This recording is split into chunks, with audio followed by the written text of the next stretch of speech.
के समापन कार्यक्रम में सीएम योगी ने शिरकत की। सनातन धर्म पर बोलते हुए सीएम योगी ने कहा कि सबको सुरक्षित रखने की गारंटी सनातन धर्म में जन्म लेना गर्व की बात है। साथ ही सीएम ने कहा कि दुनिया में कल्याण की भावना रखने वाला एक ही धर्म है, सनातन। सनातन धर्म ये मानव धर्म है, मानवता की सुरक्षा की गारंटी देता है, विश्व के कल्याण की बात करता है।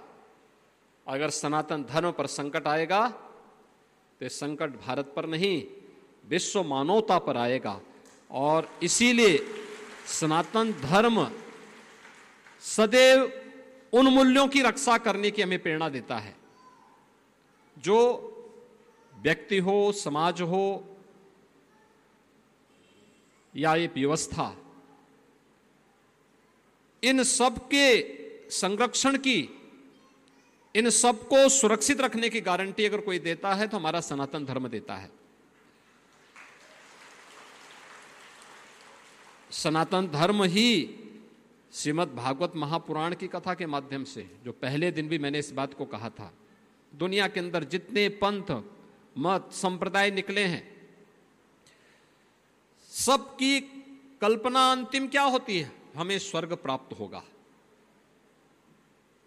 लेकिन हमारा सनातन धर्म क्या कहता है? क्षीणे पुण्य मृतलोका वसंती। जैसे पुण्य क्षीण होंगे, समाप्त होंगे, फिर से आना पड़ेगा। इसलिए श्रीमद् भागवत महापुराण ने मुक्ति की, जन्म मरण की से सर्वथा मुक्ति की जो बात की है, वह केवल और केवल सनातन धर्म में ही देखने को मिलेगा, अन्यत्र कहीं नहीं देखने को मिलेगा। और यह गारंटी भी भगवान वेदव्यास जी दे सकते हैं, यदि हास्ति तदन्यत्र यन्य हास्ति न त्वत्क्वचित्। जो यहां नहीं है, जो यहां है वही सर्वत्र है, और जो यहां नहीं है वह कहीं नहीं है, दुनिया में कहीं नहीं मिलेगा। भारत के सभी नागरिकों को इस पर गौरव की अनुभूति करनी चाहिए। सभी भारतवासी इस पर गौरवान्वित हों। हर भारतवासी को इस बात पर गौरव की अनुभूति करनी चाहिए कि दुर्लभम भारतीय जन्म मानुषम तत्र दुर्लभम। यानी भारत में जन्म लेना दुर्लभ है, और उसमें भी मनुष्य के रूप में, और उसमें भी सनातन धर्मावलंबी के रूप में जन्म लेना, तो हम सब के लिए गौरव की बात होनी चाहिए। गांधी जयंती के मौके पर प्रदेश बीजेपी अध्यक्ष भूपेंद्र चौधरी ने नोएडा सेक्टर 37 में अंबेडकर पार्क में स्वच्छता कार्यक्रम में हिस्सा लिया। और इसके बाद न्यूज 18 से खास बातचीत के दौरान भूपेंद्र चौधरी ने अखिलेश यादव पर तंज कसा। जातीय जनगणना की अखिलेश की मांग पर उन्होंने आरोप लगाया कि ये जातिवादी और परिवारवादी लोग हैं जो समाज में विभाजन और टकराव पैदा करना चाहते हैं। अखिलेश के पीडीए के सवाल पर उन्होंने कहा कि सपना देखने का अधिकार सभी को है। अखिलेश यादव भी आए थे, जातीय जनगणना की बात कह गए हैं, इसको कैसे देख रहे हैं? कहा कि इसके बिना तो सामाजिक न्याय संभव नहीं है। नहीं, ये लोग जातिवादी लोग हैं, परिवारवादी लोग हैं, और ये प्रदेश देश की जनता इनके स्वरूप को सब जानती है। अब समाज में विभाजन करना, जातीय टकराव, तनाव पैदा करना, हमारी सरकार की नीति में, हमारी सरकार की प्राथमिकता में गरीब है। और हमारी सरकार, चाहे योगी जी की सरकार हो, चाहे मोदी जी की सरकार हो, गरीब कल्याण के लिए, अंत्योदय के तहत अंतिम छोर पर बैठे व्यक्ति के लिए काम कर रही है। पीडीए हराएगा बीजेपी को, ये कह गए कल। पिछड़ा दल। अब आपको ध्यान होगा 2022 के चुनाव में सारी सीटें समाजवादी पार्टी जीत रही थी विधानसभा में, और आधे जिले ऐसे हैं उत्तर प्रदेश के जहां उनका खाता ही नहीं खड़ा। तो उन्हें सपने देखने का सबको अधिकार है, लोकतंत्र है। आगे बढ़ते हैं। केंद्रीय राज्य मंत्री एसपी सिंह बघेल ने एसपी अध्यक्ष अखिलेश यादव पर निशाना साधा। एसपी सिंह बघेल ने आरोप लगाया कि अखिलेश और मुलायम के शासनकाल में सबसे अधिक दंगे होते थे। बघेल ने आरोप लगाया कि अखिलेश सिर्फ मुस्लिम तुष्टीकरण की राजनीति करते हैं। अखिलेश के समय दंगों का राज्य हो गया था। लगभग उनके शासनकाल में सैकड़ों दंगे हुए थे, महीनों कर्फ्यू लगा करता था। तो नफ़रत की राजनीति वो किया करते थे।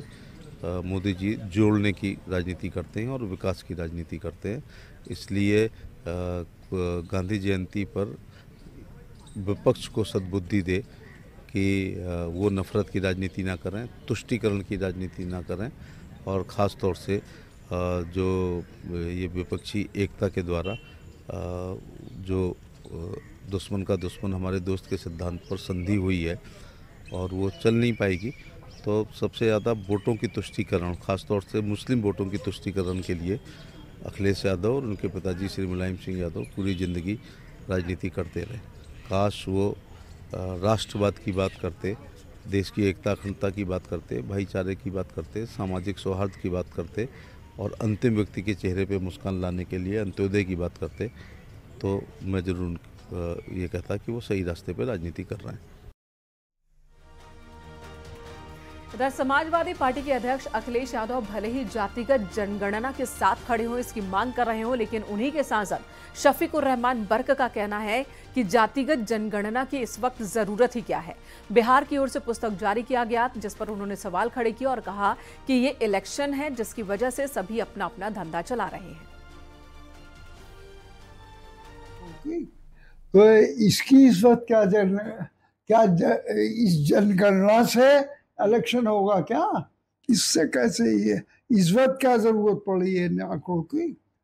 भाई ये तो इलेक्शन दिखाई दे रहा है उनको सन 24 का, उस इलेक्शन की वजह से सारी ये धंधे कर रहे हैं।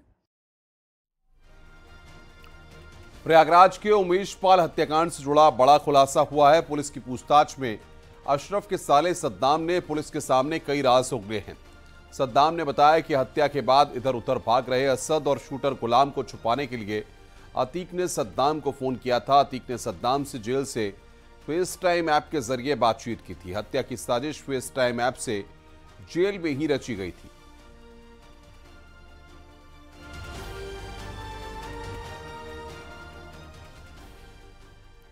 दिल्ली पुलिस ने 2 संदिग्ध आरोपियों को गिरफ्तार किया है। दिल्ली पुलिस की स्पेशल सेल की टीम ने यह गिरफ्तारी की। पुलिस के मुताबिक इन आरोपियों का शहनवाज उर्फ शैफी उज्जमा से कनेक्शन है। आरोपी शहनवाज को इससे पहले 17-18 जुलाई की देर रात पुणे पुलिस ने हिरासत में लिया था, लेकिन वो फरार हो गया था, जिसके बाद दिल्ली पुलिस के स्पेशल सेल ने कल उसे गिरफ्तार किया। गिरफ्तारी के बाद आतंकी शहनवाज उर्फ शफी उज्जमा को पटियाला हाउस कोर्ट में पेश किया गया, जहां से 14 दिन के पुलिस रिमांड में उसे भेजा गया। आपको बता दें, एनआईए ने शहनवाज पर 3 लाख रुपए का इनाम घोषित किया था। एक मोहम्मद रिजवान था जो कि अभी एब्सकॉन्डिंग है, और तीसरा मोहम्मद शाहनवाज था जिसको आज सुबह जैतपुर से अरेस्ट किया गया। जो मोहम्मद रिजवान अशरफ है इसको लखनऊ से अरेस्ट किया गया, और इनका साथी जो है मोहम्मद अरशद वारसी इसको मुरादाबाद से अरेस्ट किया गया। आज सुबह कोर्ट में इनको अर्ली मॉर्निंग आवर्स में जज साहब के आगे पेश करके 7 दिन का पुलिस कस्टडी रिमांड लिया गया है। और जब इनके ठिकानों पे रेड हुआ तो तमाम एक्सप्लोसिव्स बनाने की डिफरेंट जो इक्विपमेंट्स थी जो कि इन्होंने अलग अलग जगह से हासिल करी थी, जिसमें elementary plastic tubes, iron pipes, अलग अलग तरह के केमिकल्स, बहुत सारी और जो टाइमिंग डिवाइसेस एट्सेट्रा जो कि एक्सप्लोसिव बनाने में यूज़ हो सकती थी, वो मोहम्मद शाहनवाज के ठिकाने से हमारी टीम ने रिकवर करी है। आगरा में एक शातिर लुटेरा टॉयलेट का बहाना बनाकर पुलिस कस्टडी से फरार हो गया, जिसके बाद से पुलिस महकमे में हड़कंप मचा हुआ है। थाना ट्रांस यमुना पुलिस ने लूट के आरोपी सलमान को गिरफ्तार किया था। पुलिस जब आरोपी को थाने लेकर पहुंची तो उसने शौचालय का बहाना बनाया और मौका पाकर फरार हो गया।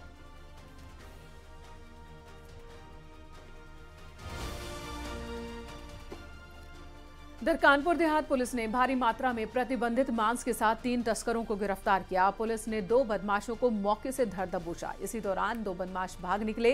पुलिस ने जब पीछा किया तो एक को गोली लगी और एक बदमाश को खदेड़कर पुलिस ने पकड़ा, जबकि तीसरा फरार हो गया। पुलिस ने गिरफ्तार बदमाशों के पास से एक अवैध तमंचा, बाइक बरामद की है। अकबरपुर पुलिस को गौमांस के लिए ले जाने की सूचना मिली थी।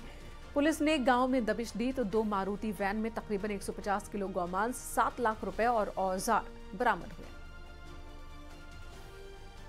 पुलिस टीम द्वारा उनका पीछा किया गया। पुलिस टीम के बढ़ते दबाव को देखकर उनके द्वारा पुलिस टीम पर जानलेवा हमला फायरिंग की गई, गोली लगी। रियाज को प्राथमिक उपचार के लिए CHC भेजा गया। एक अभियुक्त मौका पाकर फरार हो गया, जिनसे 1 अदद तमंचा और जिंदा कारतूस बरामद हुए और 1 मोटरसाइकिल बरामद हुई। उपरोक्त घटनाक्रम पे अभियोग पंजीकृत कर आवश्यक विधिक कार्रवाई की जा रही है। मथुरा के कैलाश नगर बैरियर पर महिला और पुलिसकर्मी के बीच मारपीट का वीडियो सामने आया है, जिसमें पुलिसकर्मी महिला को लात मारते दिख रहा है, तो वहीं महिला पुलिसकर्मी को चप्पल मारते दिख रही है। जानकारी के मुताबिक महिला के घर का निर्माण कार्य चल रहा है। वो अपने पति के साथ बाजार गई और वहां से टाइल लेकर वापस घर जा रही थी। कैलाश नगर कॉलोनी की तरफ जाने वाले रोड पर पुलिस ने नो एंट्री कर रखी थी। यहां तैनात पुलिसकर्मियों ने ऑटो को रोक दिया। महिला का आरोप है कि उसने अपना आधार कार्ड दिखाया और घर तक ऑटो जाने की गुहार लगाई, लेकिन बैरियर पर तैनात पुलिसकर्मियों ने एक न सुनी और बदसलूकी करनी शुरू कर दी। इसका जब सुनीता और उसके पति ने विरोध किया तो पति को डंडा मारकर भाग जाने को कहा। महिला ने जब पति को डंडा मारने का विरोध किया तो बैरियर पर तैनात पुलिसकर्मियों ने ऑटो को पंचर कर दिया और महिला को लात मार दी, जिसके बाद महिला भी पुलिसकर्मी को चप्पल से मारने लगी।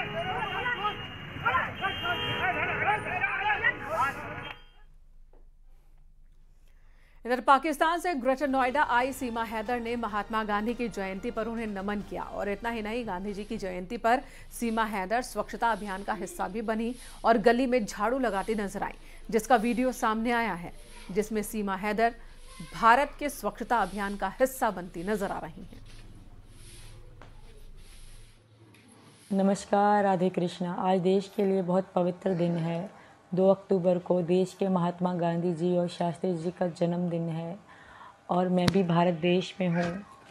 मैं भी महात्मा गांधी जी और शास्त्री जी के विचार पे चल रही हूँ। हमारे बड़े भाई डॉक्टर AP सिंह ने हमें बताया कि इनका बलिदान देश के लिए बहुत महत्वपूर्ण है। हम इनके स्वच्छता अभियान और देश की भलाई के लिए लगातार काम करते रहेंगे। और अब दिखा रहे हैं हम आपको मथुरा की तस्वीरें, किस तरीके से उमड़ी पर्यटकों की भीड़। मथुरा वृंदावन की गलियों में भारी भीड़, सकरी गलियां हैं, लेकिन उसके बाद भी आप देखिए छुट्टी वाले दिन, आज छुट्टी के दिन भीड़ की वजह से हर जगह जाम लगा हुआ रहा। छुट्टियां बिताने को भगवान की शरण में श्रद्धालु और पर्यटक वहां पर पहुंचे। भीड़ के चलते स्थानीय लोग काफी परेशान रहे। आप देखिए, किसी का अगर कुछ जमीन पर गिर जाए तो उठाना भी वहां पर इतना आसान नहीं। शहर के बाहर गाड़ियों का जाम, शहर के अंदर पर्यटकों की भारी भीड़ रही। मथुरा, वृंदावन, बरसाना सहित जगहों पर ये पर्यटकों की भीड़ आज नजर आई। ये 2 तस्वीरें इस वक्त हम आपको दिखा रहे हैं, किस तरीके से मथुरा वृंदावन में भीड़ और जाम वहां पर जाम बन गया। लोगों को वहां पर बड़ी दिक्कतों का सामना करना पड़ा। इससे पहले भी वृंदावन के बांके बिहारी मंदिर में भगदड़ मच चुकी है और लोगों की मौतें हो चुकी हैं। ऐसे में इन तस्वीरों से सबक लेकर कुछ कदम उठाने होंगे।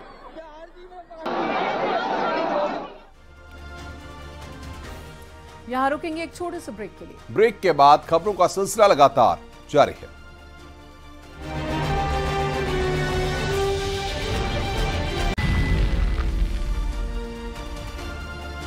ब्रेक के बाद खबर सहारनपुर से, जहां पर गांव बोनसा और कलरी में तेंदुआ दिखने के बाद लोगों में बहुत दहशत है। रात के वक्त तेंदुआ दिखा, गांव वाले डरे हुए हैं। हालांकि वन विभाग की टीम सूचना मिलते ही गांव पहुंची, साथ ही तेंदुए के लिए सर्च ऑपरेशन शुरू कर दिया गया। दरअसल ग्रामीणों ने तेंदुए का एक वीडियो बनाया, सोशल मीडिया पर वायरल किया था, जिसके बाद से ही इलाके में दहशत है।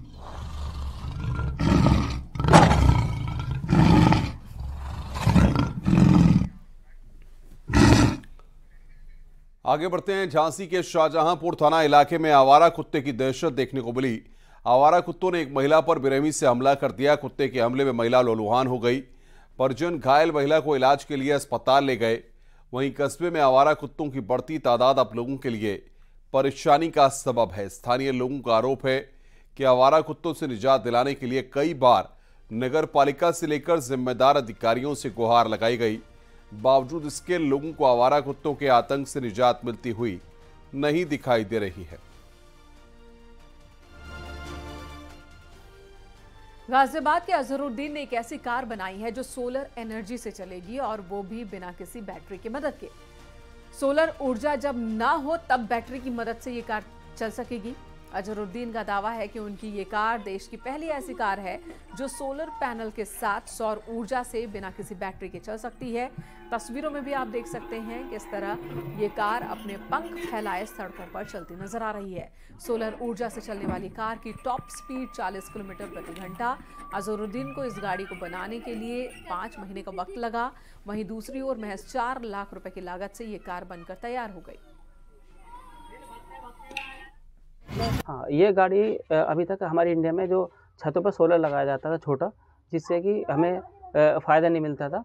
अब इसमें हमने ऐसा पैनल लगाया फोल्डेबल, इसे हम बाहर निकाल के इसे चार्ज कर सकते हैं और डायरेक्टली चला भी सकते हैं। इस गाड़ी को बनाने में करीबन 4 लाख रुपए लगे हैं। 3 लाख रुपए गाड़ी है और 1 लाख रुपए का हमारा इसमें पैनल सिस्टम लगा है, जिससे गाड़ी सोलर से चलती है।